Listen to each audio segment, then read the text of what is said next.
And welcome once again to EWTN's Bookmark. I'm Doug Keck, your host. Our guest author is the one and only Dale Ahlquist. We're going to be talking about a couple of books by G.K. Chesterton, one on Lepanto, one on the Catholic Church and conversion, and another, The Well and the Shallows. Great to have you here. Thank you, Doug. It's a pleasure, as always. Always a pleasure to have you here on Bookmark. You've been here a couple of times before, actually, on Bookmark. Now, these are not books that you have written. What's your involvement in these books? Of course, everybody knows you're always promoting Chesterton with your series, etc. But what's the direct involvement in these works by Ignatius? I wrote the introductions to all three books, as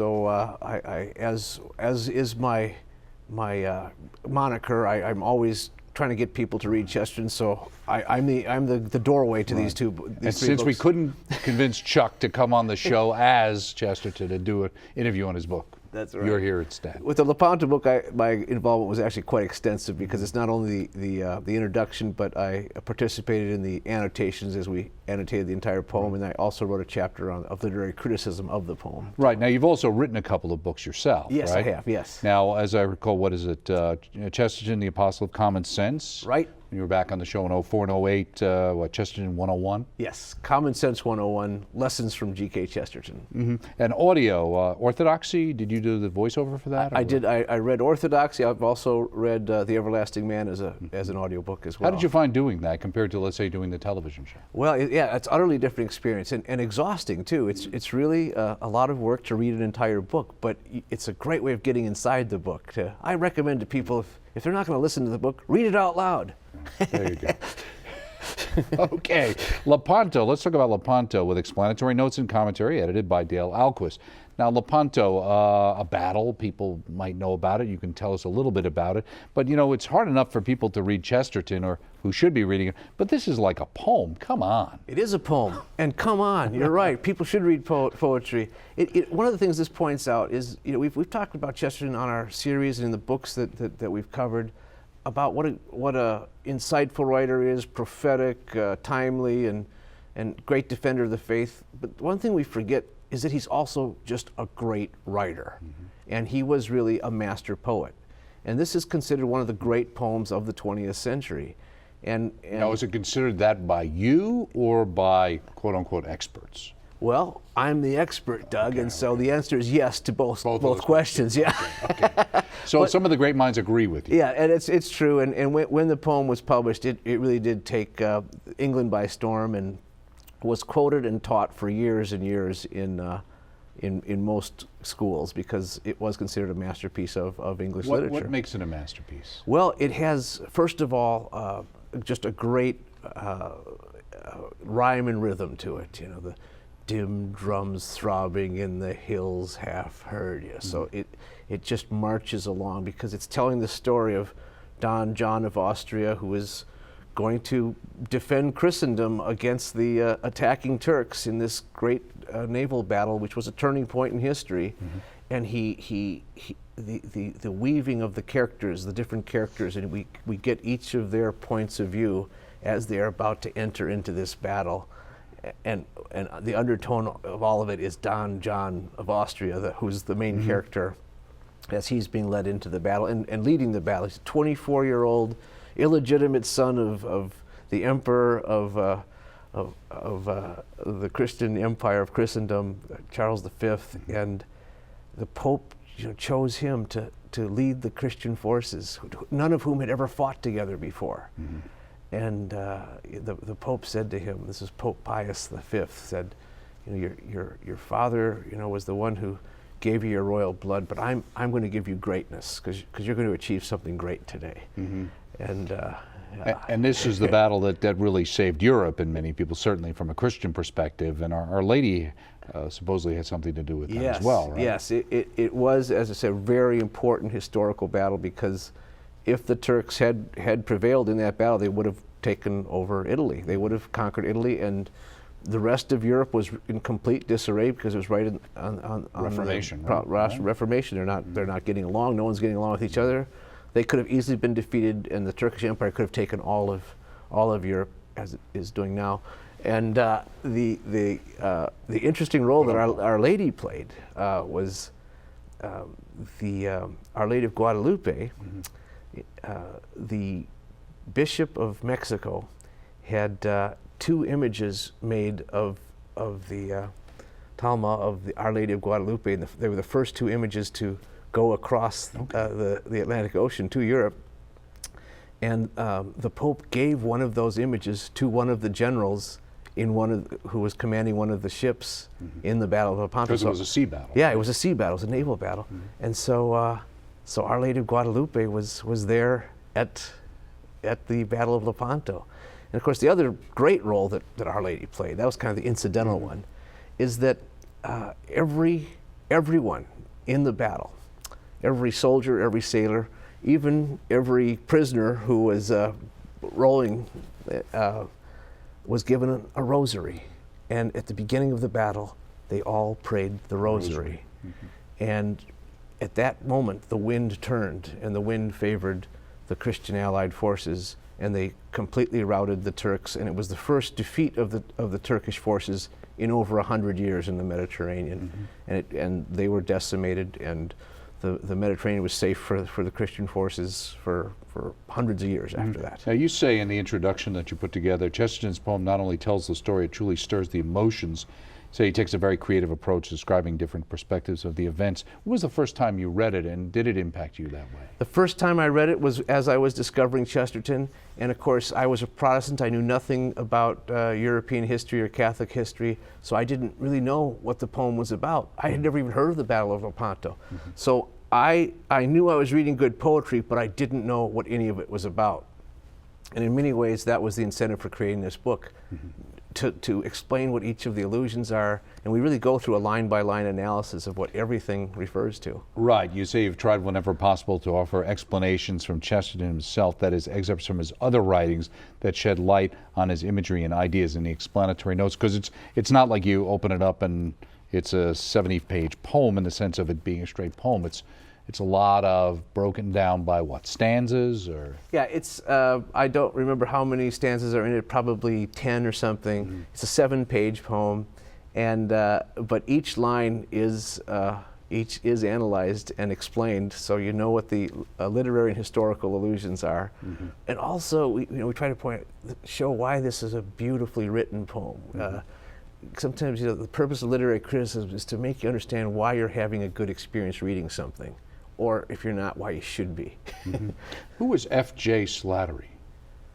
He wrote a book on the history of Lepanto, of the battle itself, and so we do bring in certain historians to help explain what happened. Okay. Now, also in this, besides Lepanto, there's 2 essays by Chesterton that are connected to this topic. How are they connected?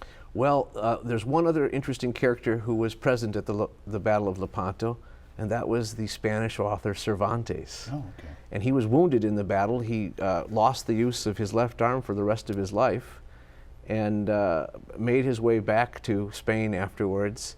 And Chesterton refers to Cervantes in the final stanzas of the poem, and he went on to write Don Quixote. Sure. And so there's an essay about Cervantes and Don Quixote and the connection to Lepanto.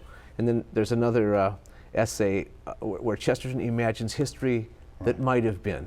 Right. You say that Chesterton not only demonstrates his mastery of history, but more interestingly, of the history that might have been. What is that history? And that is, if this wonderful character, Don John of Austria, who was truly, a rock star, he 24-year-old who led the battle, conquered the Turkish army, was then sent to Netherlands by his half-brother, King Philip of Spain. Chesterton imagines what would have happened if Don John of Austria had married Mary, Queen of Scots. They would have preserved Catholic England. And it's a wonderful might have been.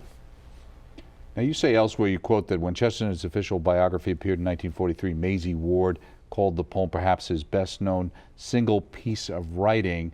But you say, but all of those tributes, as well as the poem itself, have been forgotten. The neglect, unfortunately, has been deliberate. What do you mean it's been deliberate? Well, Chesterton is deliberately ignored. He's not taught his greatness as a English literary figure is no longer widely acknowledged in our colleges and universities, and this type of poetry is no longer appreciated. This is a poem that is intricately created. It's got rhyme and rhythm. It's got wonderful allusions that work together, and it's got this really wonderful alliteration too. You know, strong gawns groaning in the hills, and the onomatopoeia. It does everything. It's a poem that does everything. Well, what happened to 20th century poetry? It lost rhyme. It lost rhythm. It lost all the meter. And no one even knows what the allusions are anymore. What Rod these McEwen poets? took Yeah, over. yeah. It's just, you know, words drawn out of a hat practically. And so free verse. Yeah, the free verse, and so that's the deliberate neglect of this poem.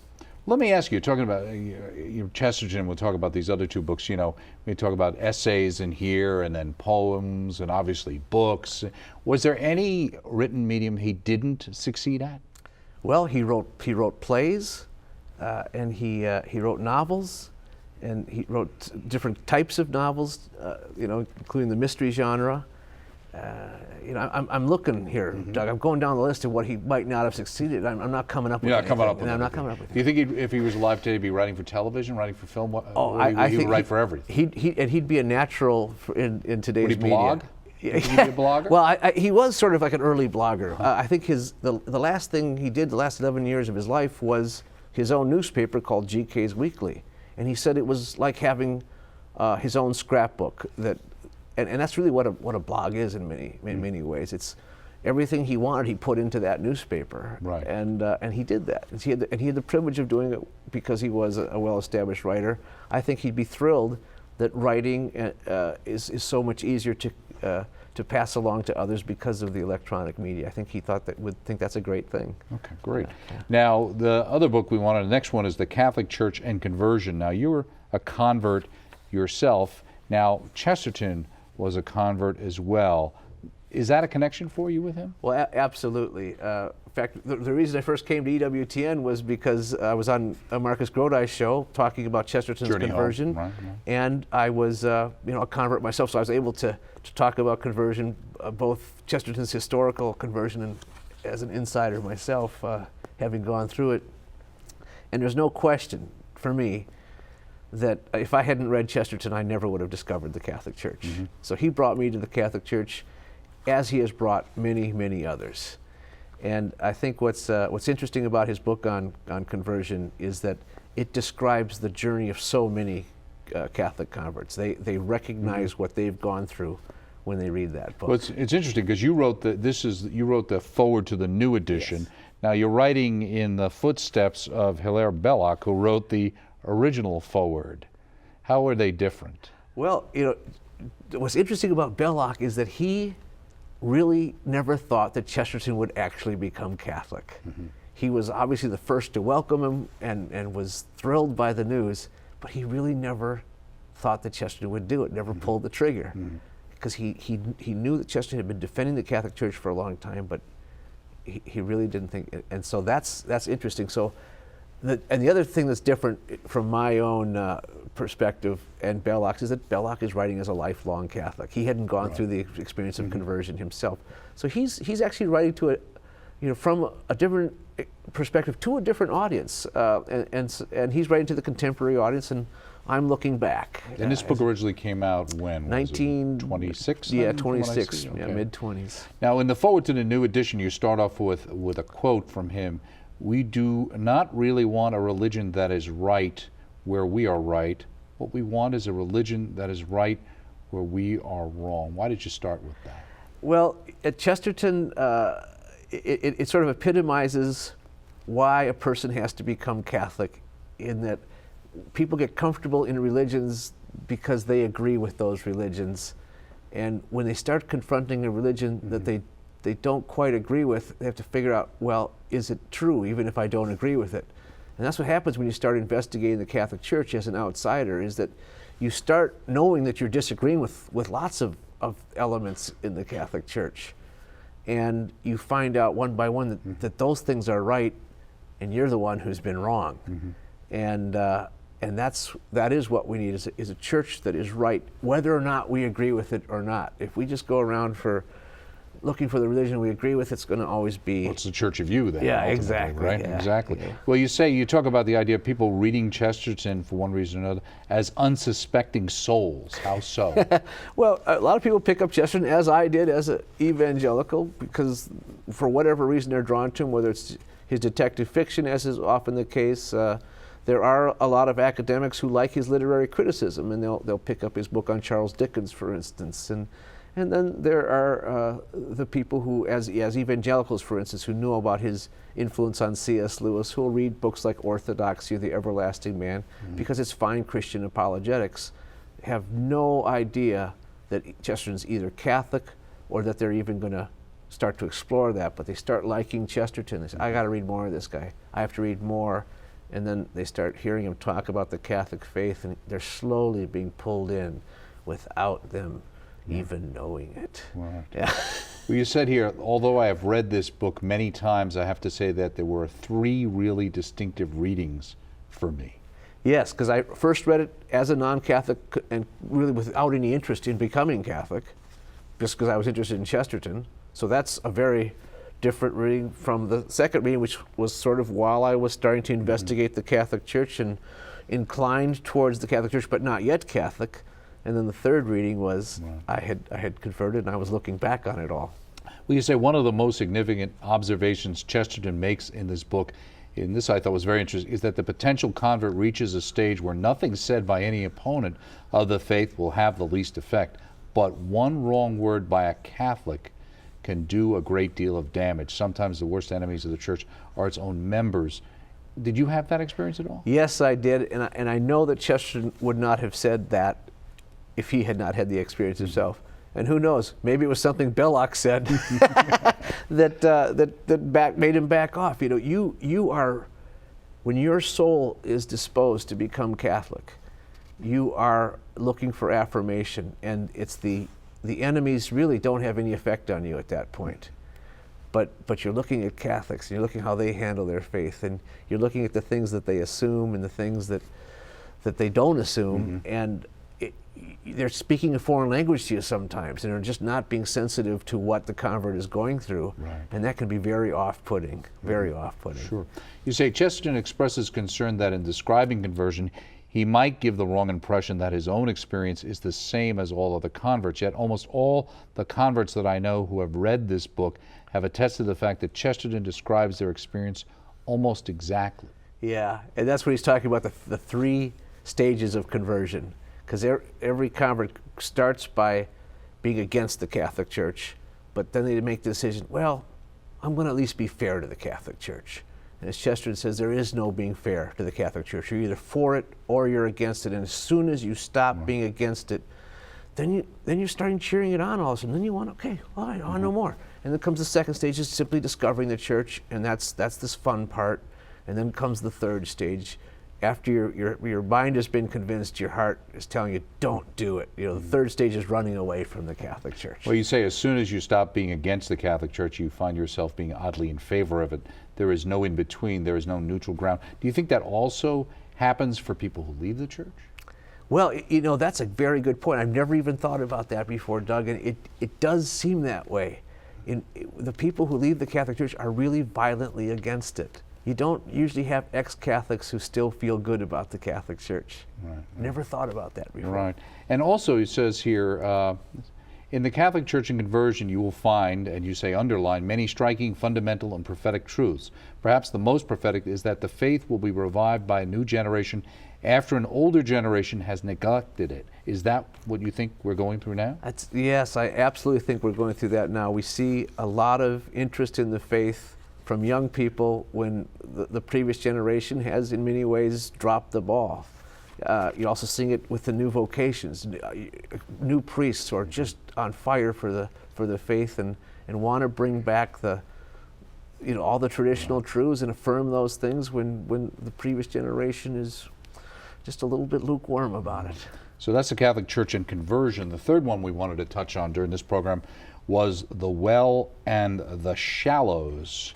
And what is this book about? The Well and the Shallows refers to the well being the Catholic Church, the deep, deep truths, inexhaustible truths, the shallows, everything else. and this is a good point that Chesterton makes about other religions, even other secular ideas. They probably have some truth in them, but it's a very shallow truth and a very unsatisfying truth ultimately. And in his book, he talks about my 6 conversions.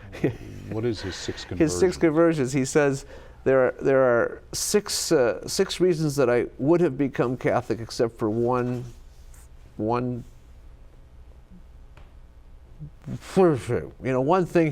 he's not becoming Catholic, because he's already become Catholic. That's the point. Okay. The reason he is not converted is because he already has converted. So he's looking back, he's saying, these 6 things would have propelled me into the church if I hadn't already entered the church. Okay. And there are 6 very interesting things. Talk about modern materialism, the surrender upon sex, how the modern world is really given into sexual immorality. And that's what he thought back then. I can imagine what he thinks now. Yeah. Oh, yeah. Very prophetic. Very prophetic. And how the church has been criticized for upholding these traditional teachings, and yet they're proving to be right.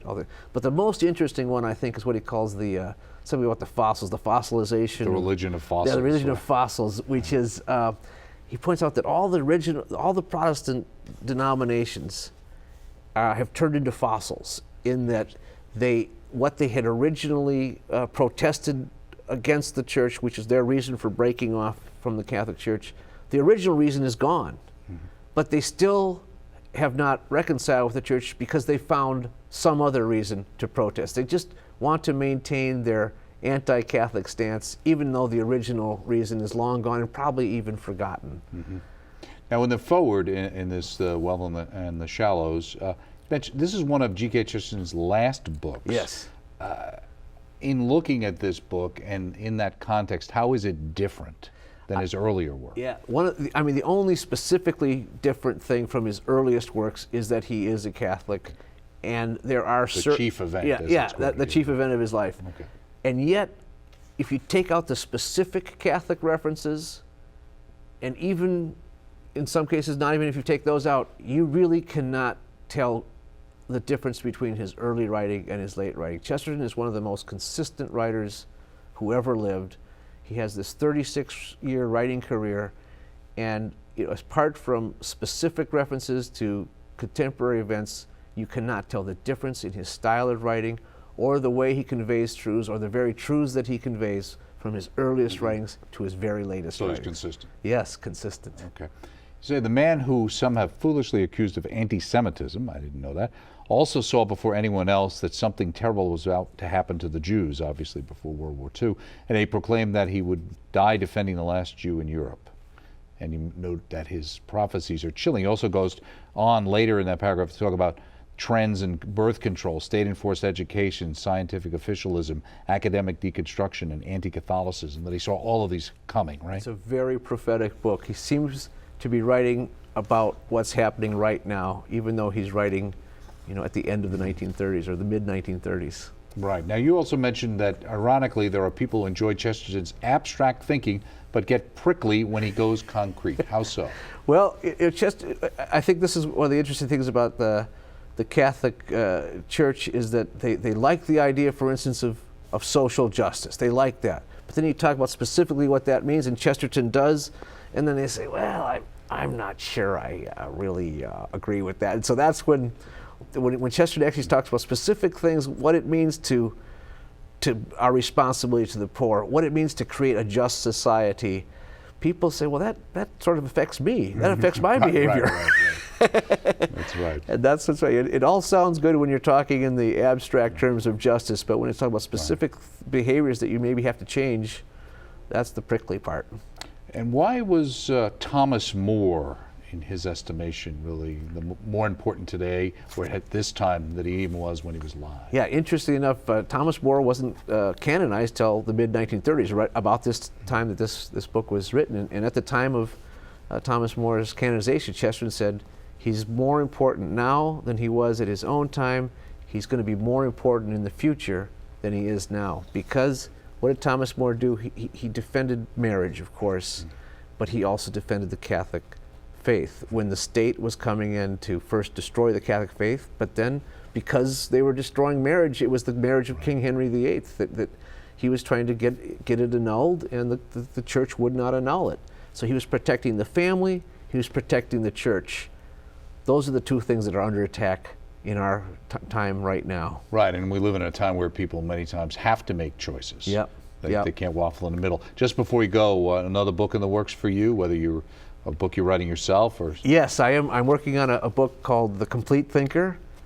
It's referring to G.K. Chesterton, Doug. Okay, yeah. It's not an autobiography. No, it's not. Okay, good. But again, just like my previous two books, it's going to be drawing from the material that we've used on the show, on The Apostle of Common Sense. A lot of good stuff, a lot of pure Chesterton. I tell you, keep digging it out. I must admit. Thanks, Dale. Great to have you here. Good luck with your series and everything you're doing promoting G.K. Chesterton. Dale Ahlquist talking about a couple of books by Chesterton, one Lepanto, a great poem, also The Well and the Shallows, as well as the Catholic Church and Conversion, all available by Ignatius Press through the EWTN Religious Catalog. Join us next time right here on EWTN's Bookmark.